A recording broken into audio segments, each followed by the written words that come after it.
Hello, everyone. Today we're going to be talking about transphobia and particularly British transphobia, and even more particularly, transphobia in the British press. That's right. The book press seems to have a problem with trans people.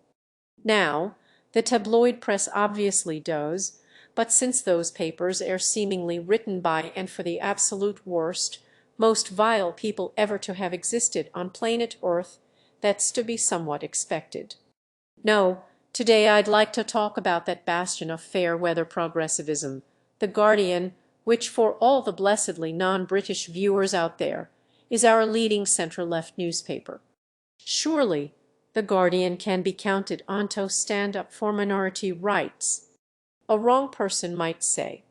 And I'll quote here from an article written on the 2nd of November of last year, entitled Why We Take Issue with The Guardian's Stance on Trans Rights in the book. The Trump administration is trying to define a transgender people out of existence. Last month, the New York Times reported that the US government is seeking to deny trans people the most basic recognition by claiming that gender is determined by the genitals that a person is born with. The leaked memo sparked outrage and fear about a policy that could cost lives and prevent millions of Americans from existing in public spaces. The Guardian in the US is committed to covering this important civil rights fight, but when the time came for us to report on Trump's attacks, we encountered problems. Some trans people wouldn't talk to us.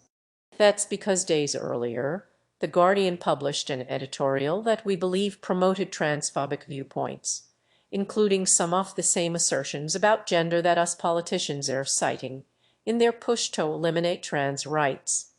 Guardian journalists in the UK had no input in the editorial, which we felt was misplaced and misguided, and nearly all reporters and editors from our New York, Washington, and California offices wrote to book editors with our concerns. So then, the UK Guardian has been very naughty and has had to be told off by the Americans. How shameful.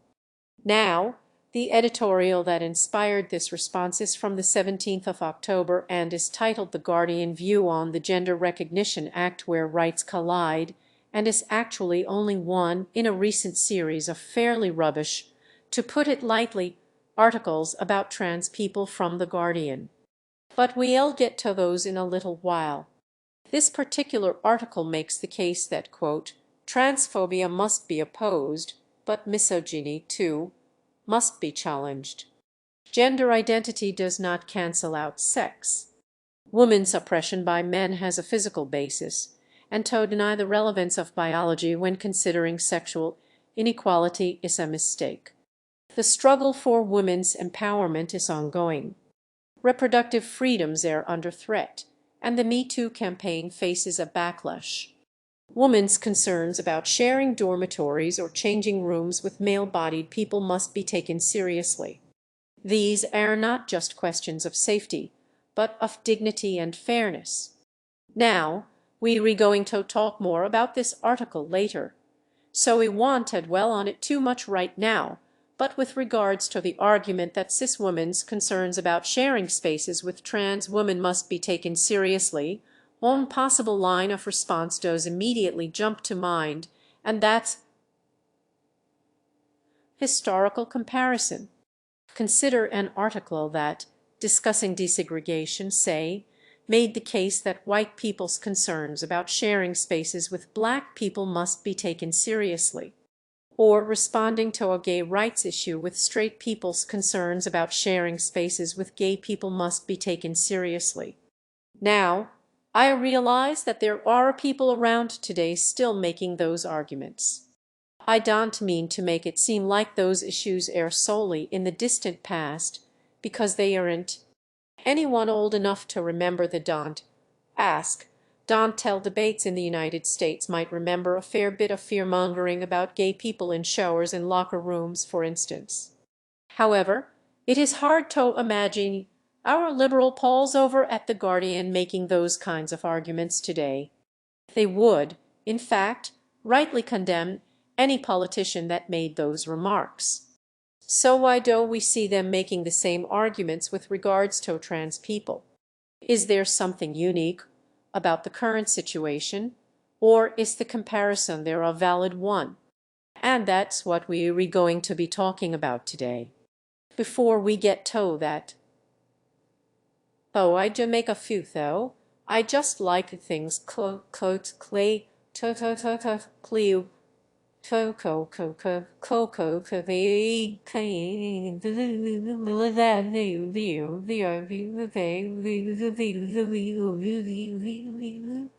Firstly, I'm a cis man, and I am by no means an expert on trans issues or anything else, actually, and nor am I trying to present myself as such.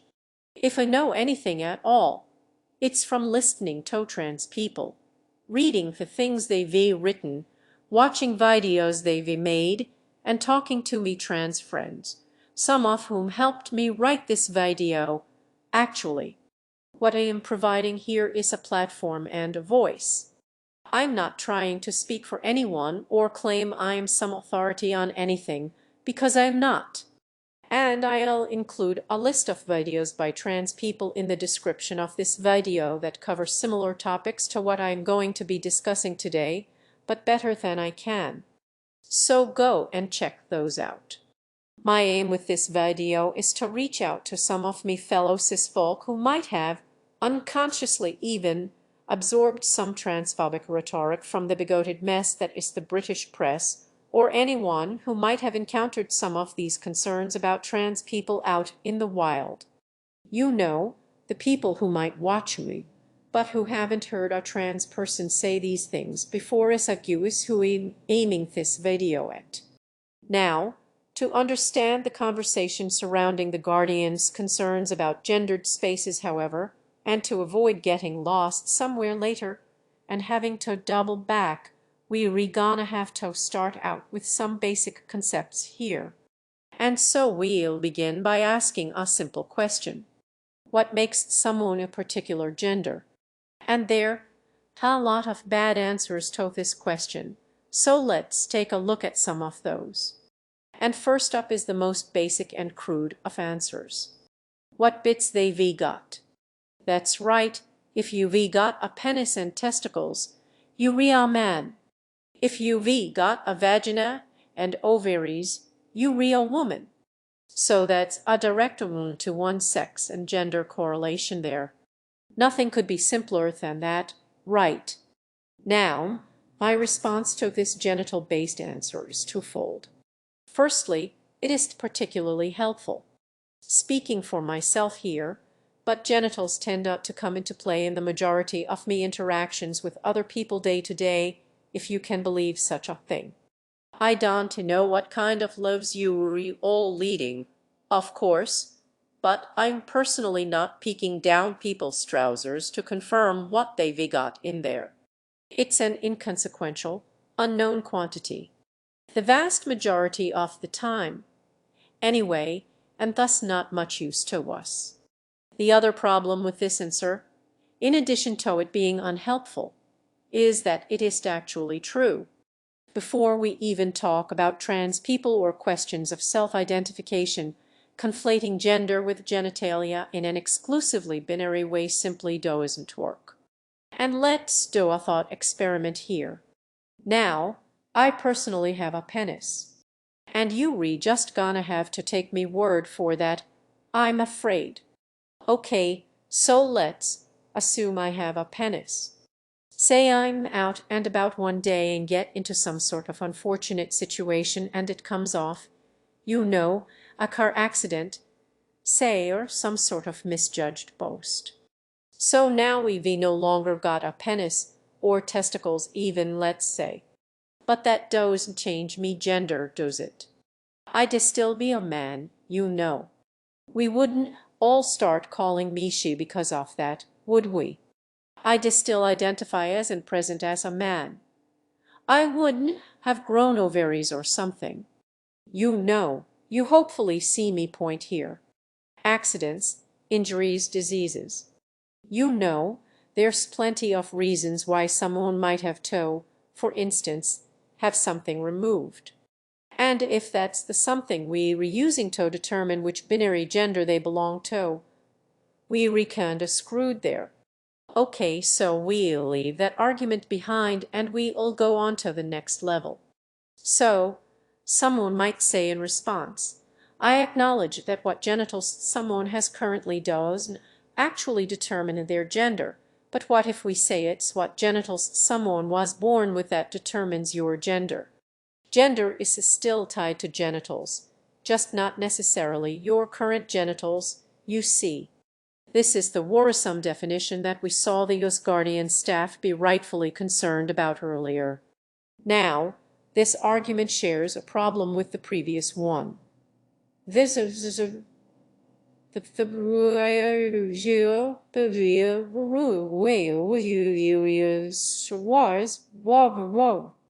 outside of the person in question, their parents and their doctors. Not many other people day to day are gonna know what genitals someone was born with. So with regards to access to gendered spaces, unless you're planning to have people submit a full medical history in order to go into a public restroom, say, this way of defining things is similarly unhelpful.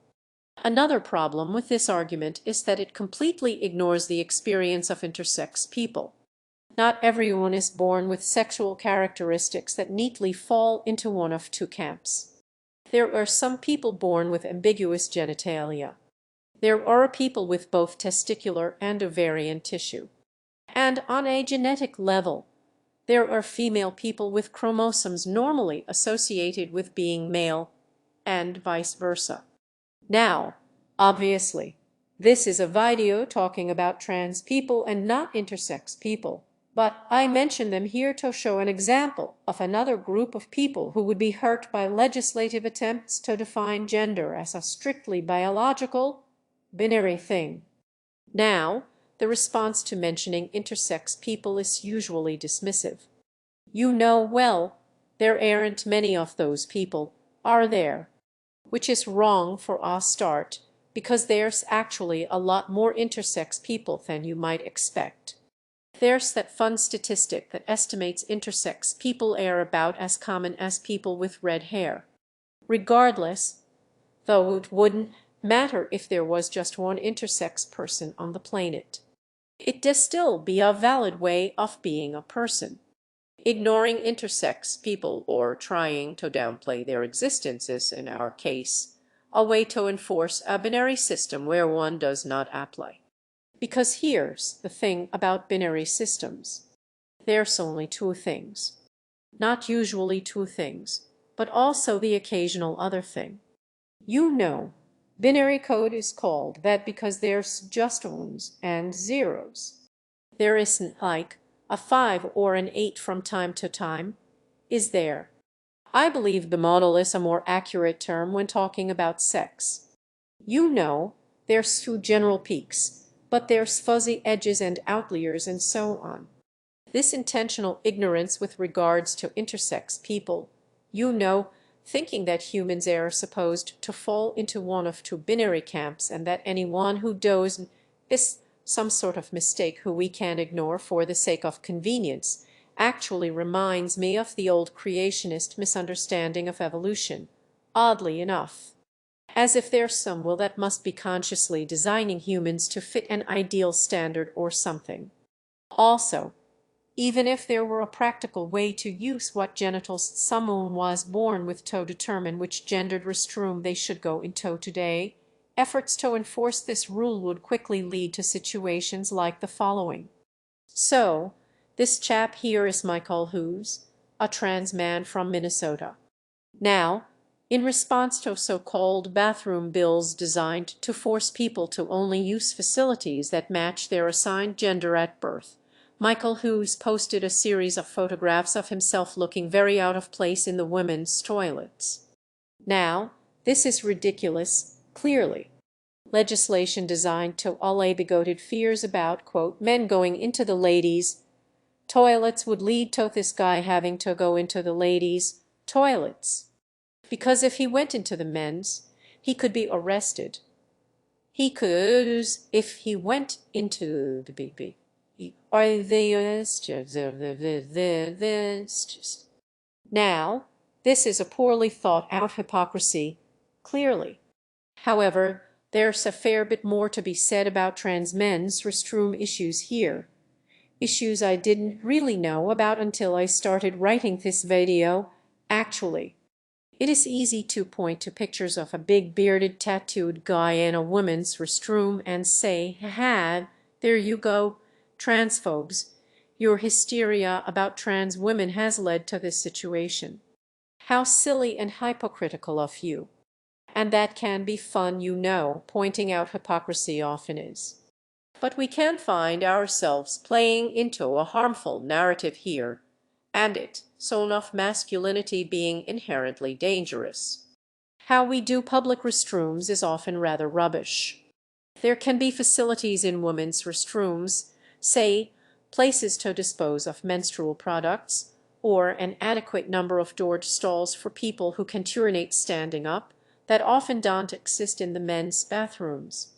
Women aren't the only people to menstruate, but their bathrooms are the places we as a society are expecting menstruation to be dealt with. And that puts trans men here in a very awkward and unfortunate situation. Their needs aren't being accommodated there. So, you know, it's still okay to highlight the hypocrisy, I reckon, but we should be careful to do it in a way that does present masculinity as being inherently harmful. There could be completely legitimate reasons that someone who looks masculine to you could need to use a particular restroom.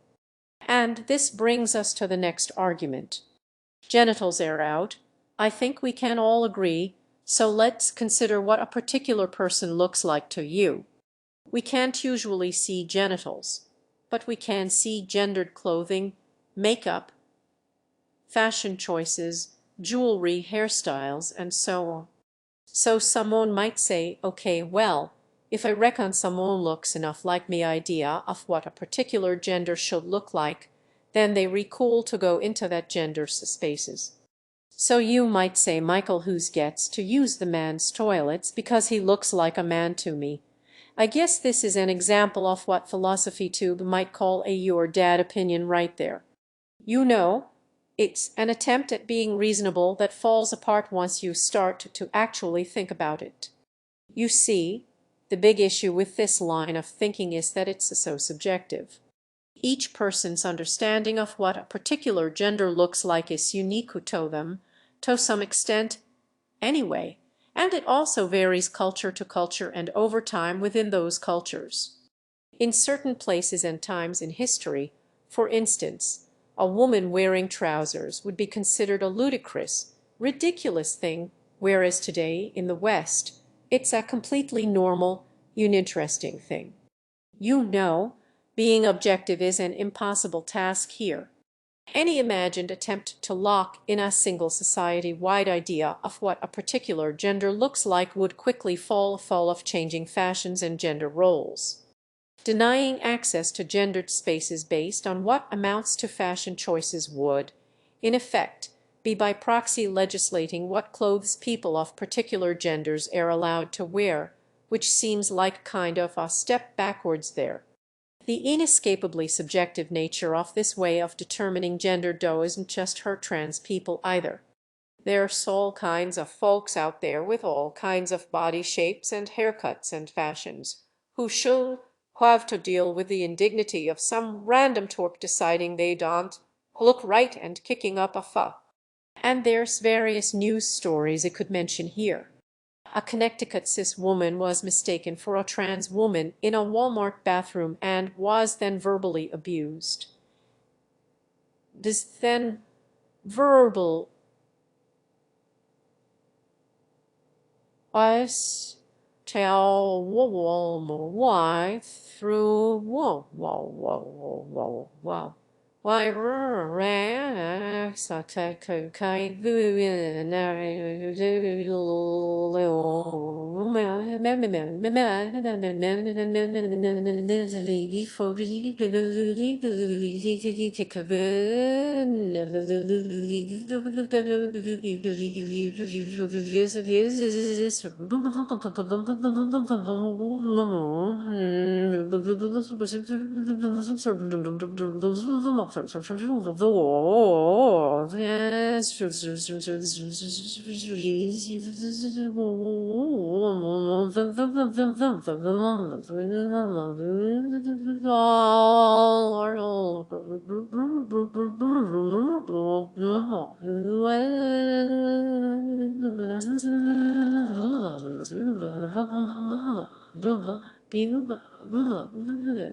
In Texas, a man followed Assis woman into the women's bathroom because, according to him, she dresses like a man.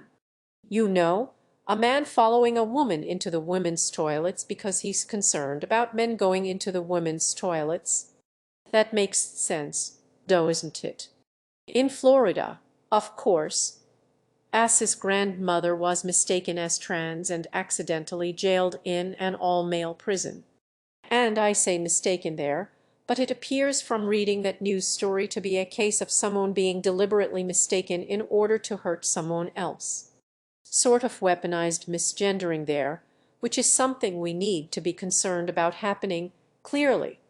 Now, I don't want these chumps to be the ones deciding which gendered spaces other people should be using because they re clearly terrible at it.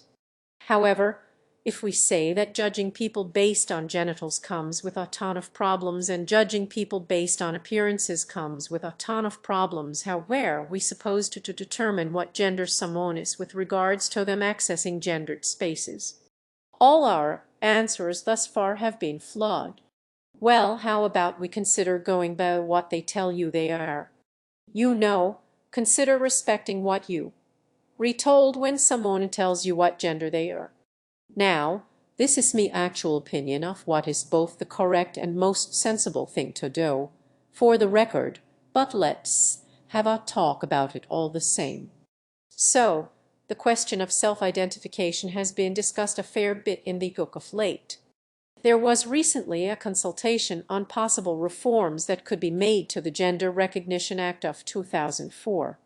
Currently, the book legally recognizes trans people as their gender if they have a gender recognition certificate, which requires a long and difficult bureaucratic process to acquire. It involves living as the gender for 2 years, medical diagnosis for gender dysphoria, and amazingly, for someone who's married, spousal approval. So, it seems sensible to want to maybe streamline this process a little bit, make it like changing your name or something like that, you know. That's something we should all have the right to determine ourselves after all. You pay a small fee, hopefully small anyway. You file a thing with a court, you wait a minute, and there you go, you've got a new name. Why should changing your legal gender be at least as easy as that? You know, is there anything we need to be concerned about here?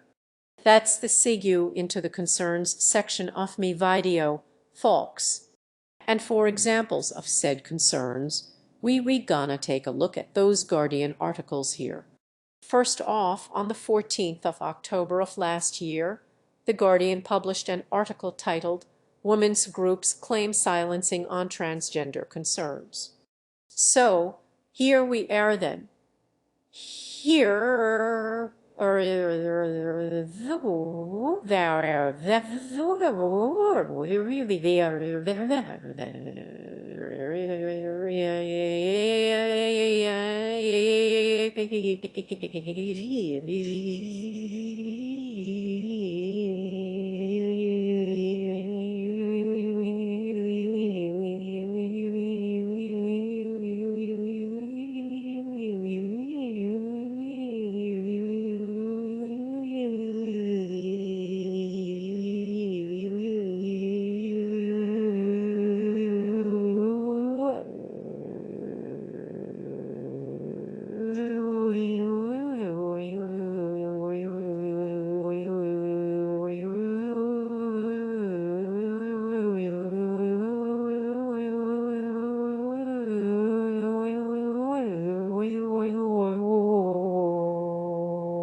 Let's read some relevant sections of this article and get at those concerns.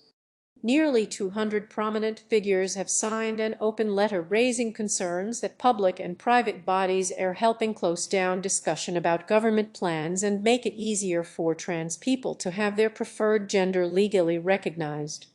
A government consultation on reforming the 2004 Gender Recognition Act closes at the end of the week.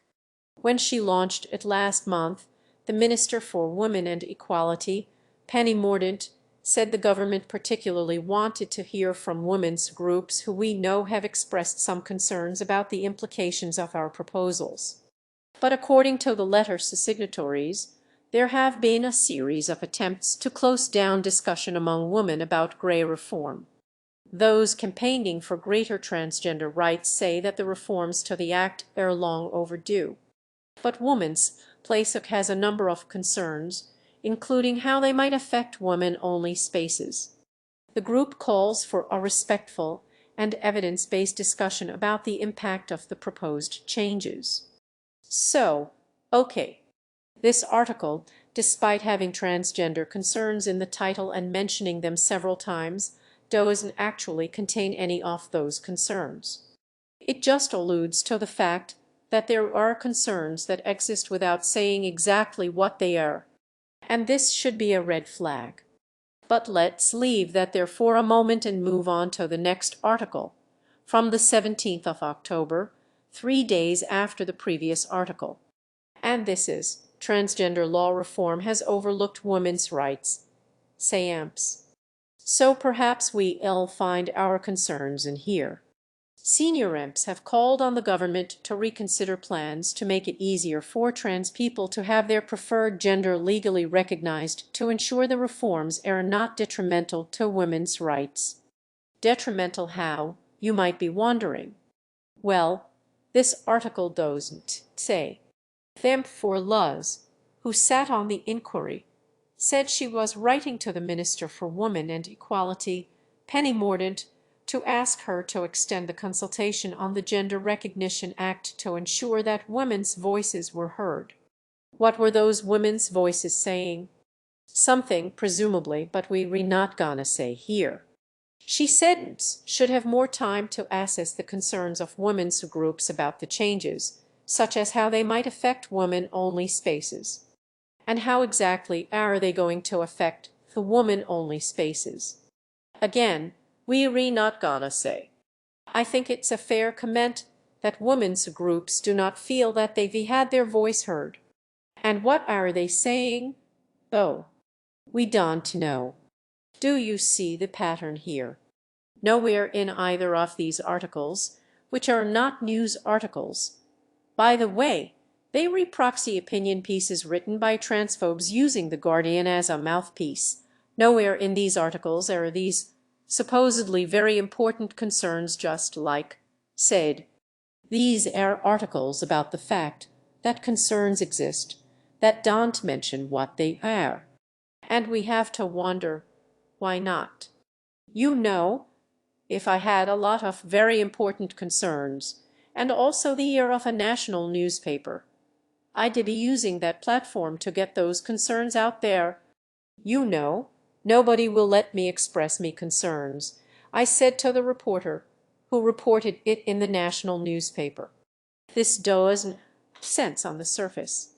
Now, spoilers. The truth is their concerns are a load of hateful shite and make them look like bigots. So instead of arguing those concerns, they just repeatedly state that there are concerns that exist which, by virtue of being completely indistinct, are therefore possibly valid. You know, you can't get proven wrong if you never actually say what you think. Taps forehead. This is a tactic used to slow down discussions and ensure they're as drawn out and unproductive as possible. You know, I've got concerns about desegregation. I've got concerns about marriage equality. I've got concerns about trans people. What are those concerns? Well, it doesn't really matter, does it? And I'd rather not say, honestly. All that matters is that I have concerns, and that you get told about that constantly. And if you get sick of my bullshit time wasting tactics and tell me to shut up, well, you re-harassing me. Tell you, me too, my say issue, say bullshit, say shock, where I'll you out, you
just for having possibly legitimate concerns.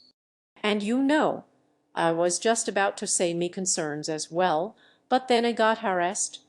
And now the conversation is about how toxic the conversation has become.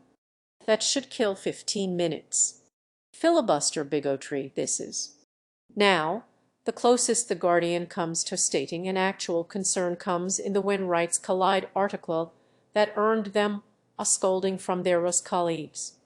And it's where they say women's concerns about sharing dormitories or changing rooms with male-bodied people must be taken seriously. These are not just questions of safety, but of dignity and fairness. Again, what the actual concern is here is fairly indistinct. But it seems to be that if women, and read cis women there, of course, are forced to share spaces with what are described here as male-bodied people, then something unsafe or undignified or unfair will happen. And there's a fair bit to talk about here. First off, though the Guardian puts quotation marks around the term male-bodied, they re not actually quoting a real person or organization here. They re just trying to say it without saying it, you know. We wouldn't say this, of course. A hypothetical concerned woman we just made up might say it, and she must be taken seriously. This concern has at its root the belief that men are naturally and intrinsically dangerous, and also the belief that trans women aren't really women and are in fact men, and therefore are dangerous. These opinions are just being expressed here in language which is being gauged as more socially acceptable than just stating it outright. The rights of cis women are being ranked as more important than the rights of trans women here, because someone might be concerned that something unsafe may occur if trans women share spaces with cis women. That's apparently enough justification to engage in collective punishment of all trans women by denying them access to the spaces and services they need. And not just trans women, but other trans people too, who exist, you know. Now the Guardian dodges around discussing the rights of trans men in particular with the following sentence in brackets. The rights of trans men are far less controversial because they do not, while transitioning, gain access to spaces designed to protect a disadvantaged group, and trans men are not mentioned again in the article. Now, this is a terrible oversight, because trans men's rights and trans women's rights are not entirely separate entities. It doesn't matter how controversial or not the Guardian has decided that the rights of trans men are.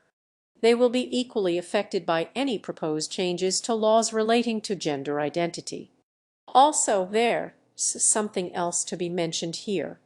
The Guardian article mainly talks about trans women and only mentions trans men in that rather dismissive aside, but it doesn't consider other trans people. It's enforcing a binary system there, a trans-binary system, to reflect a cis-binary system. However, for example, there are non-binary people, some of whom consider themselves trans and some who don't.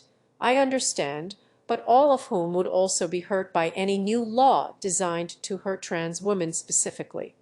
No change to a law.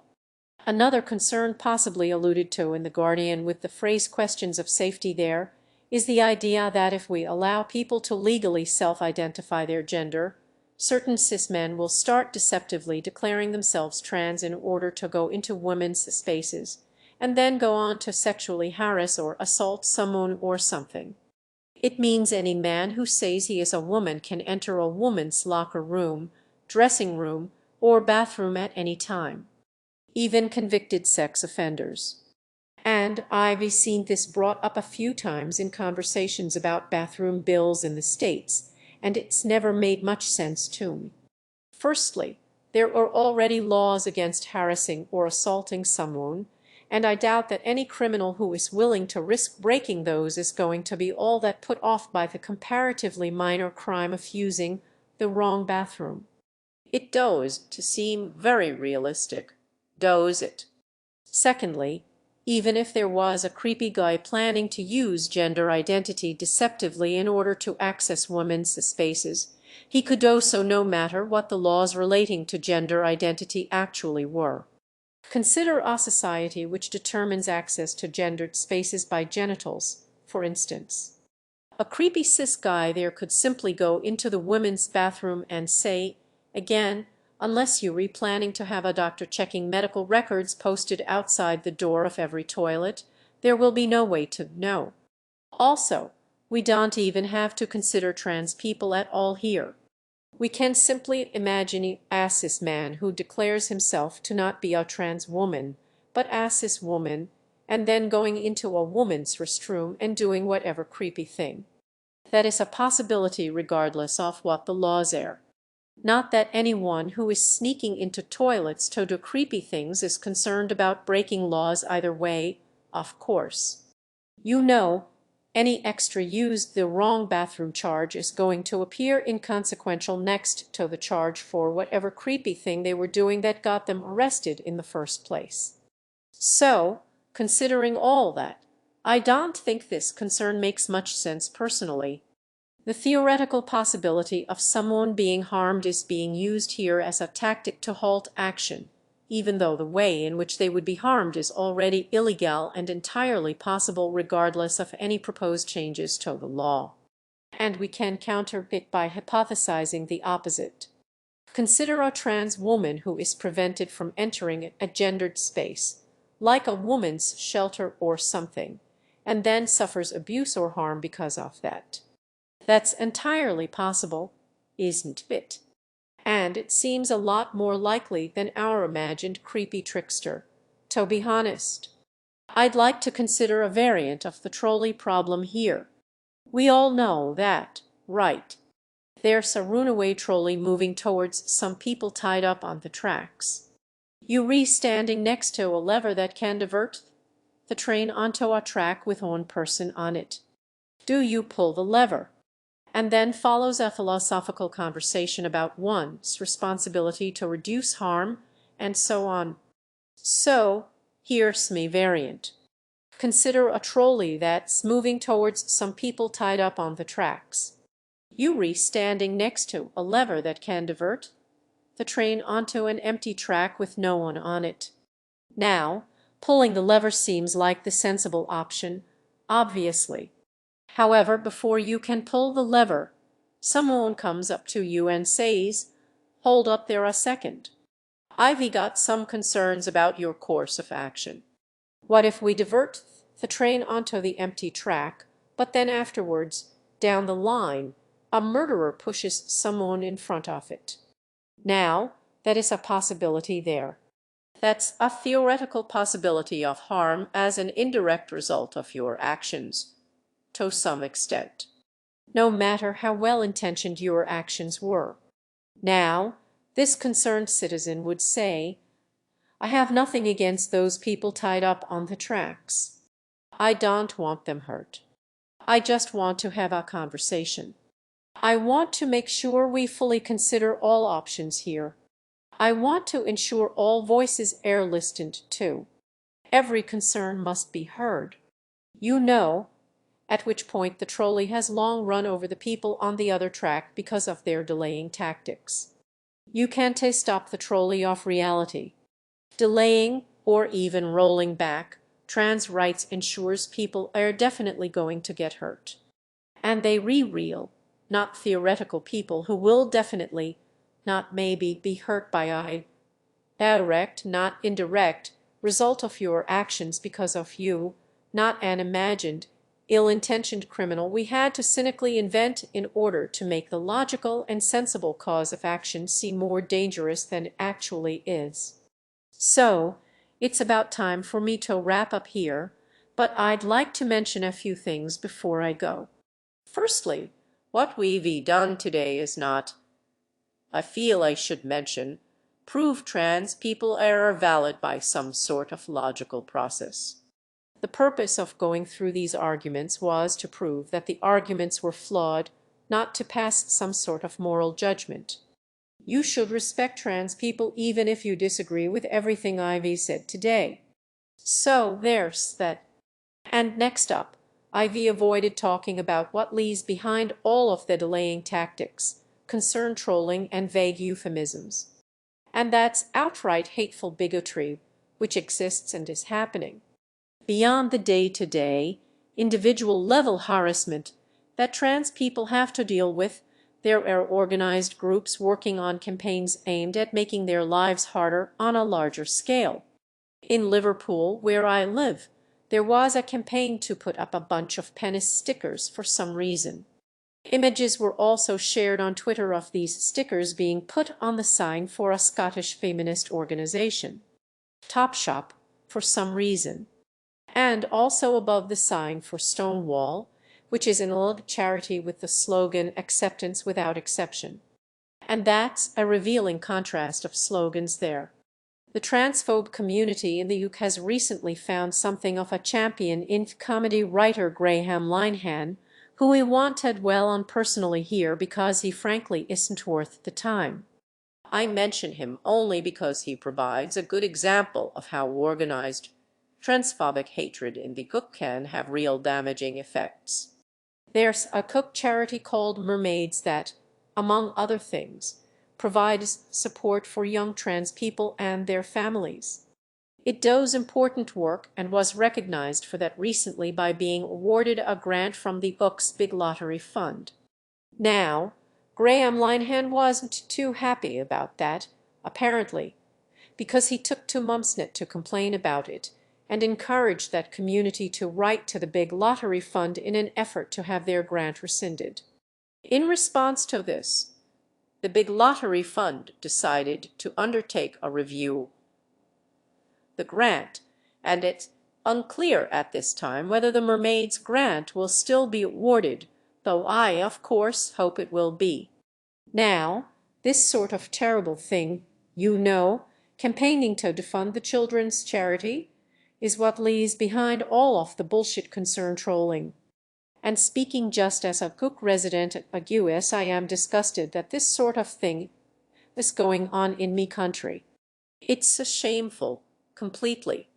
With that in mind, and also because I'm uncomfortable with the idea of solely benefiting financially from talking about trans issues as a cis man, I'm gonna be donating half of the proceeds from this video to Mermaids.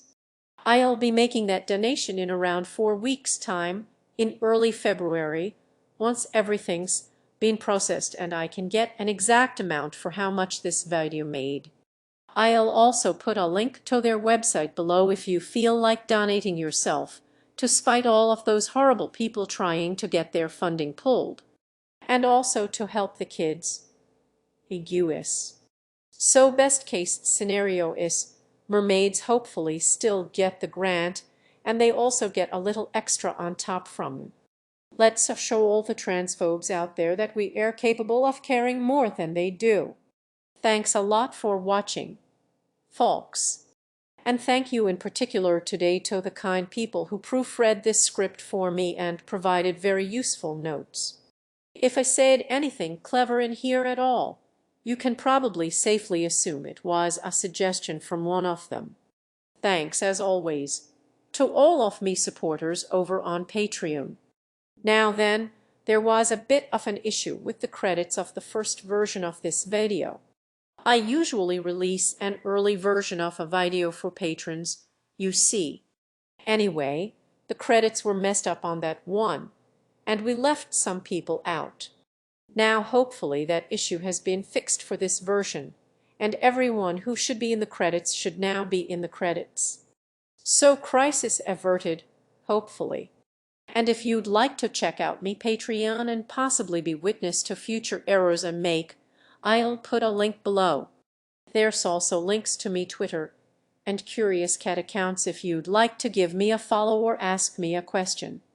Righty-o, folks. I'll see you next time. I'll see you next